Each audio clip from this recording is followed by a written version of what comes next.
Today, we're going to break down a pattern of interaction that I'm willing to bet a lot of you have felt, but maybe you've never really had the words to describe. It's a psychological tactic, and it has a name: the syntax strike. And it all starts with a pretty unsettling truth. So listen to this. The most striking truth about these thought interrupt patterns is that the person stealing your words isn't doing it to talk about themselves. They are doing it to erase your ability to think for yourself. Now, we usually just assume that being interrupted is a sign of rudeness, right? Or maybe overexcitement. But in certain high-pressure dynamics, it's actually a precision-engineered psychological disruptor. It's designed to do one thing: shatter your working memory and leave you in a kind of suggestible fog. And that leads to the big question, the one that gets right to the heart of this whole thing. Why is it that a conversation with a certain person can make you feel physically blank or scattered the moment you try to speak your truth? You know that feeling, right? It's like your thoughts just evaporate. Well, that's not you just being forgetful. It's a specific outcome, and it comes from a central paradox. And this brings us into what we're going to call the fog of interruption.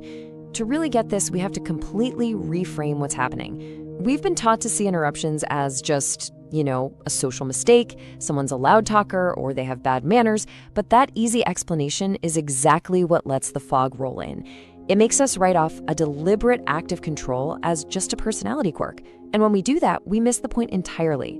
The interruption isn't the goal, the mental fog it creates is. And here is that core paradox we were talking about. This is the moment your own neurological limits and your desire for social harmony are turned into the mechanism of your own psychological silencing. Think about it. The part of you that wants to be polite, the part that doesn't want to cause a scene by talking over them, that becomes the very lever that they use to overwrite your thoughts. It's a subtle but, wow, incredibly powerful way to silence someone because it uses your own biology and social conditioning to turn the key. So how does this actually work, on a biological, a cognitive level? How can someone else's words literally create a blank space in your brain? Well, let's dive in and start decoding the mental static. We're going to put some real science behind these feelings of confusion and blankness so you can see the system behind it all.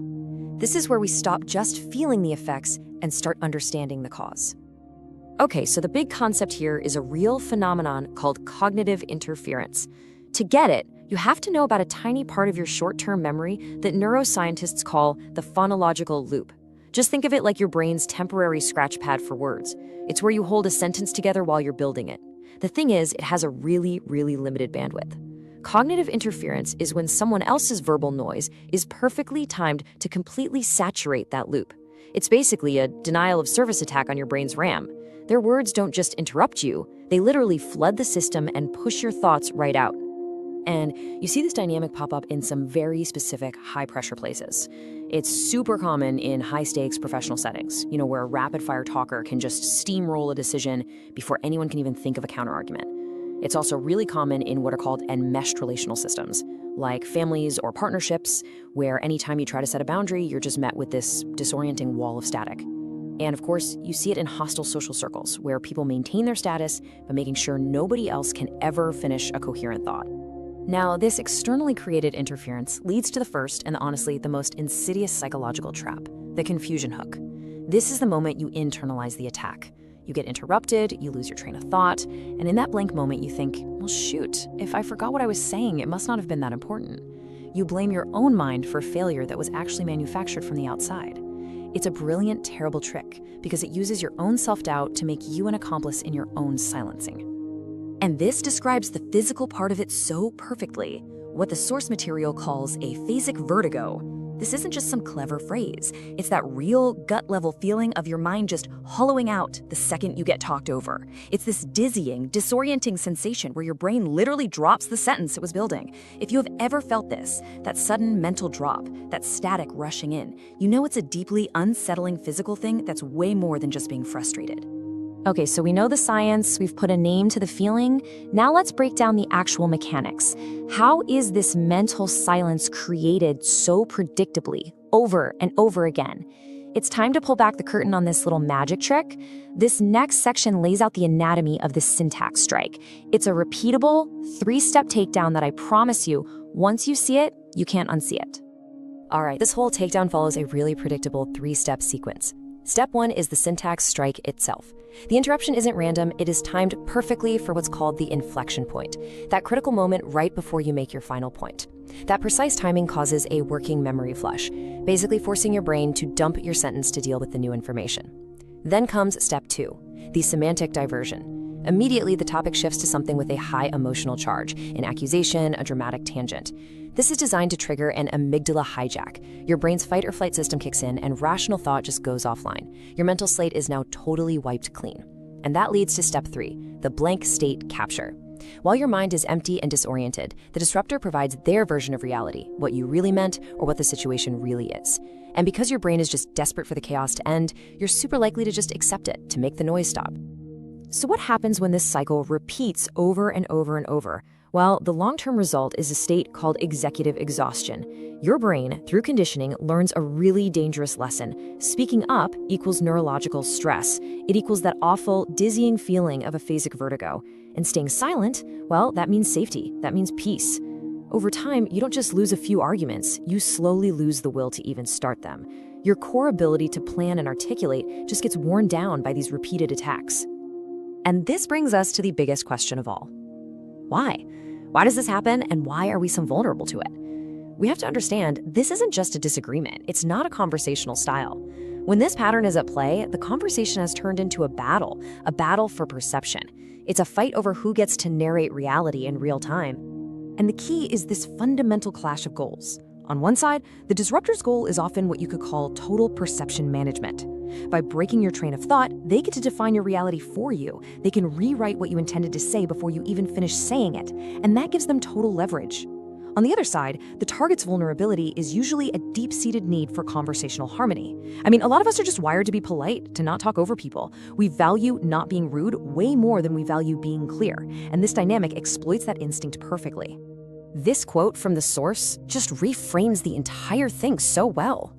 We have to stop thinking of this as just a personality quirk, you know?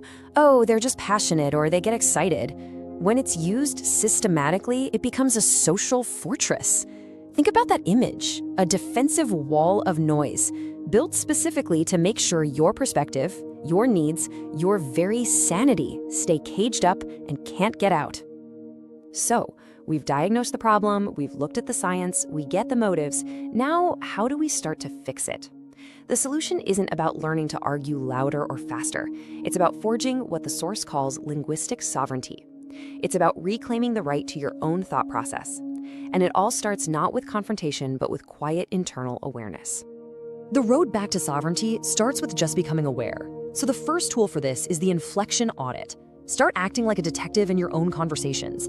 Just keep a mental log. Track when you get interrupted. Is it really random, or does it consistently happen right at that critical inflection point, just as you're about to land your conclusion? Is what you thought was just passion actually targeted? The second tool is broken record awareness. This is about reclaiming your sentence. When the interruption happens and you feel that confusion hook kicking in, you don't have to follow them down the rabbit hole. You can just pause, let them finish, and then deliberately come back to your point with a calm, as I was saying. It's not about being aggressive, it's about calmly refusing to let your working memory get flushed. And it is so critical to get this. The goal here isn't about winning the argument in the moment, it's about self-understanding. It's about that profound, liberating realization that your forgetfulness, your mental fog, is not a personal failure. It is a predictable biological response to a pretty sophisticated form of social engineering. And just knowing that alone is incredibly powerful. It shifts the blame from your mind back to the dynamic itself. And that brings us to our final, and honestly, our most important section. After all the analysis, after decoding the science and the strategy, after learning these tools, it all comes down to one simple, powerful act: reclaiming your mental territory. Reclaiming that linguistic sovereignty, that basic ownership of your own mind. It all boils down to internalizing and really accepting one simple foundational truth. I am allowed to finish my thought. That's it. It's a declaration of cognitive autonomy.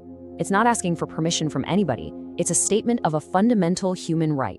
The right to see a sentence all the way through to its conclusion, inside your own head, and when you choose, with your own voice. This final quote just wraps it all up perfectly. Your mind is a private territory, And awareness is the primary tool for making sure that nobody else's noise becomes a cage for your own autonomy. The inflection audit is your surveillance system. The broken record technique is you calmly enforcing your boundary. So, what's the ultimate takeaway from all this? The call to action? It's the simplest and most profound one there is. Finish your sentence. And the internal commitment that makes that possible, the private decision you make before you even open your mouth, is this: I'm going to finish my thought first.